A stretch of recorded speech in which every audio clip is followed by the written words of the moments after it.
Hey, what's up everyone? It's Metal Horror Gamer here, and I'm doing a different type of review today. We're gonna have a battle of the monsters. We got Marvel's Weapon H number 1 and DC's Damage number 3. Now, these both came out Wednesday on March 21st, and I picked both of them up.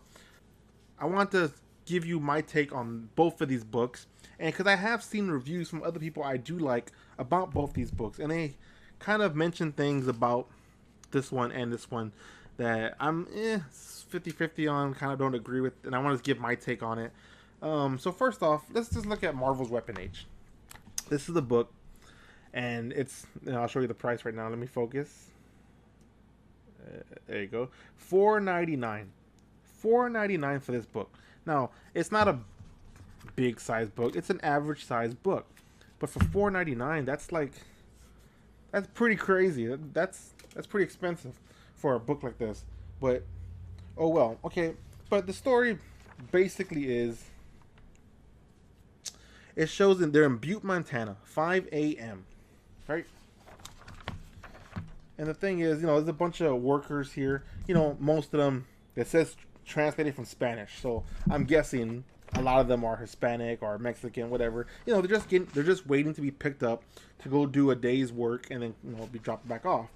And obviously, our protagonist here is Clay. Now he's just trying to, stay out of the way, just get some work done, get some money, and not have any more incidents, because these people are talking about an incident that they saw. They heard that there was a monster that was half Hulk, half Wolverine. There was dead bodies everywhere, and we know exactly what happened. And he's trying to stay away from this. He just wants to just not hurt anybody. So when they get picked up, he goes to work, whatever. He's just trying to get his job done. And they come back. The moment they get back, these guys come showing up, and they're like, "Payday already? All right, amigos, turn it over." And they start trying to kick everyone's ass and shit, trying to steal their money and shit.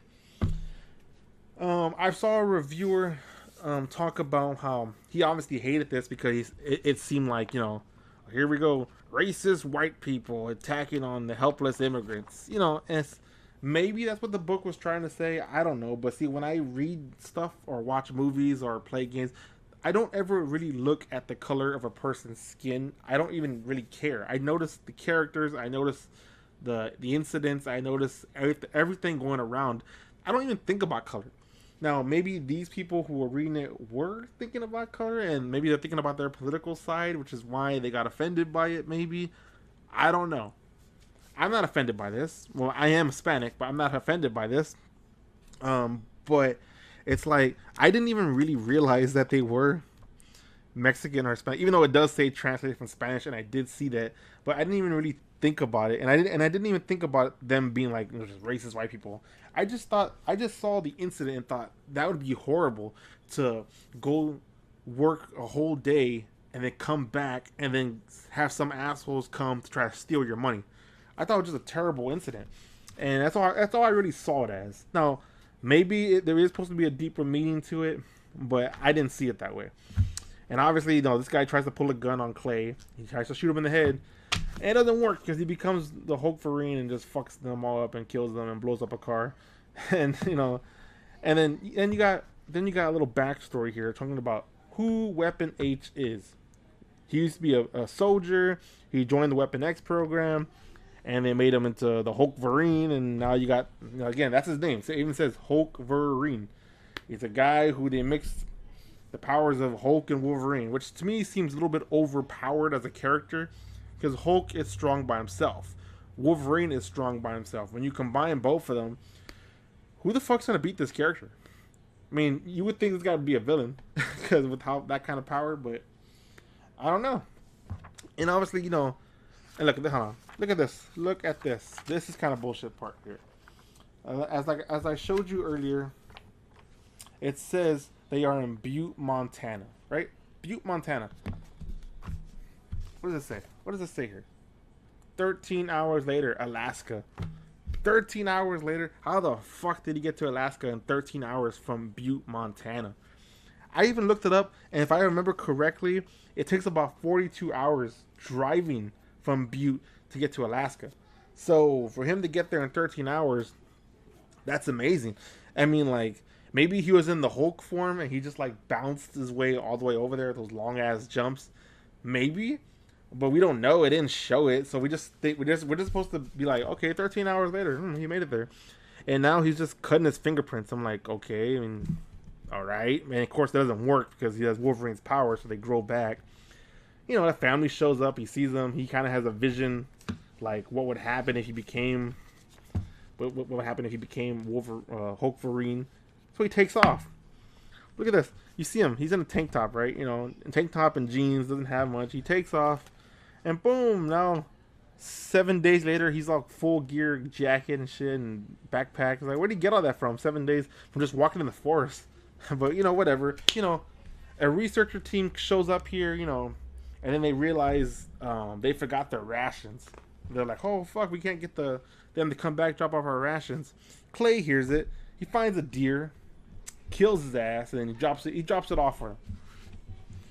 So he drops the deer off for them, and she's like, hey, you want to come back over here? And he leaves like, fuck that, I'm not staying there with them. You know, and her being, you know, then he calls, you know, like the rangers, I guess, telling, hey, there's people up there, they don't have enough food, might want to go save their asses, whatever. So he's trying to be a good guy. And obviously she starts to cook the meat. And this guy's just like, you have no idea who left that meat. It could be poisoned. And she's like, who the hell's gonna poison us? And she's the only smart one here, saying, hey, some guy left us a deer, let's fucking eat the deer. I mean, come on. You know, then they go up and they're looking for a site.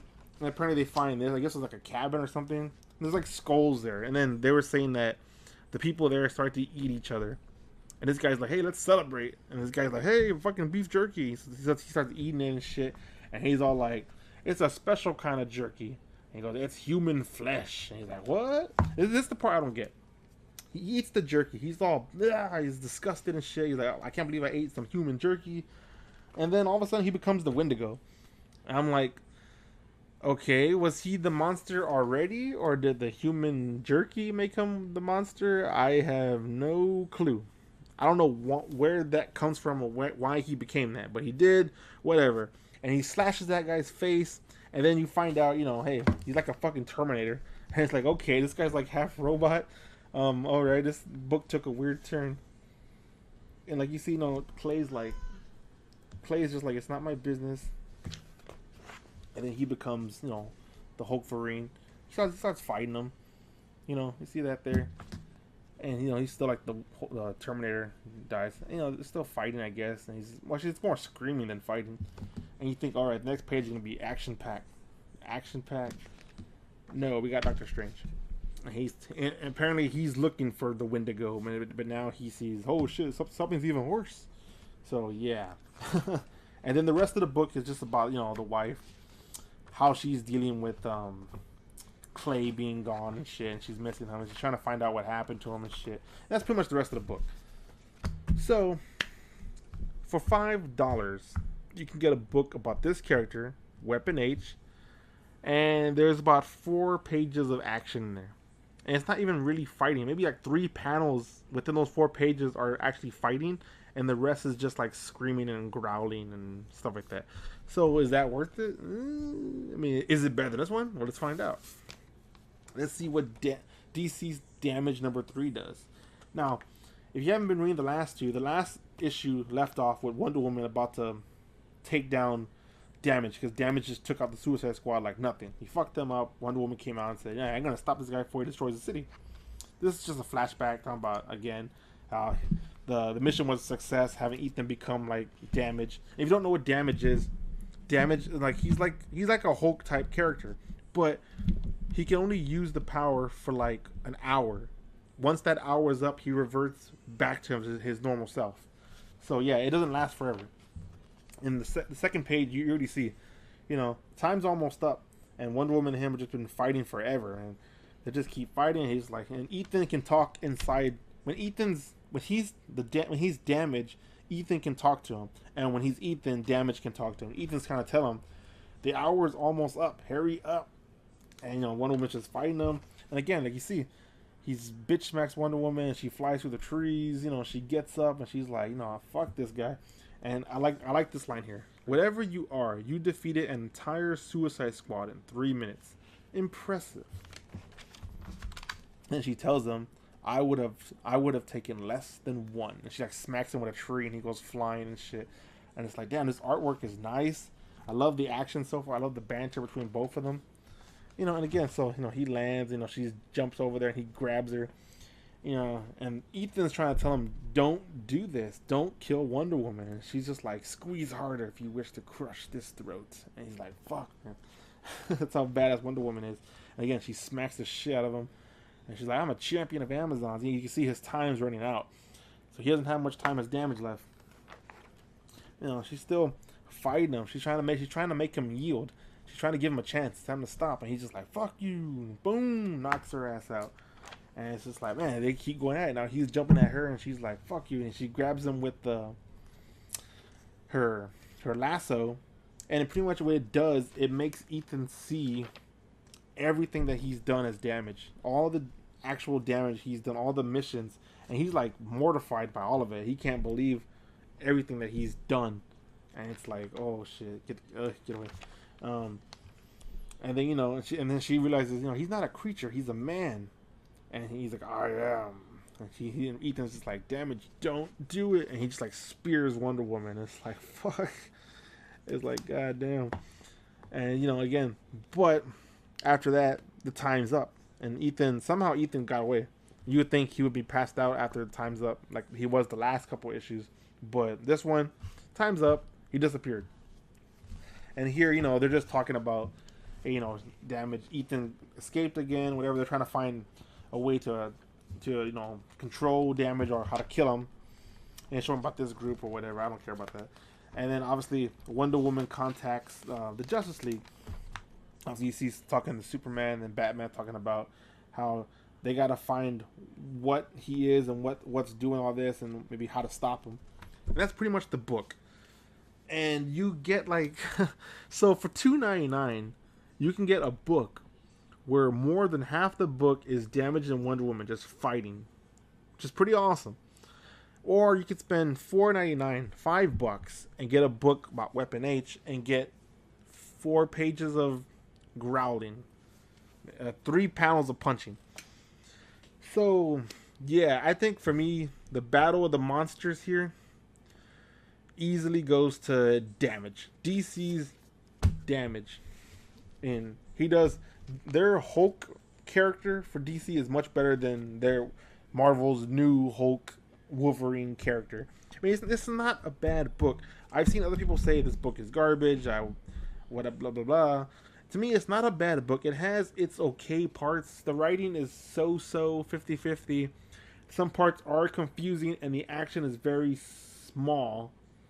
But for a first issue, I can see what they're doing. They're obviously trying to build it up into something. It's okay. It's not amazing. It's okay. This one here is amazing. I've seen people talk about Damage. They go like, I don't like Damage. The story moves too slow for me. It's too much action. And I'm just like, what are you talking about? That's the best thing about Damage. The story is not. It's moving not too slow for me. It's moving at a good pace for me. It's building up, and with Damage, he's such a cool character, and I love his power. I love how he can just become this monster and fight for like an hour straight, and he's just badass. And seeing that it takes someone like Wonder Woman to have a stalemate with them, basically, because time was running out. Who knows if he could have lasted over an hour? Maybe he would have took out Wonder Woman. You don't know, but that shows how badass Wonder Woman is, and it shows how badass Damage is, because he can take her on and not really lose. I mean, technically, he got the last hit, but he transformed back to Ethan. So, yeah, if you're going to pick up a book for monster books like that, pick up Damage number 3. And while you're at it, go look for Damage number 1 and Damage number 2, and go get the next issues that come out for Damage. It's a great series. This one, if you have money to burn and you don't care and just want to buy lots of books, then maybe get this one. But I don't think this one is as good as this one. So yeah, like I said, Battle of the Monsters goes to Damage. Goes to DC.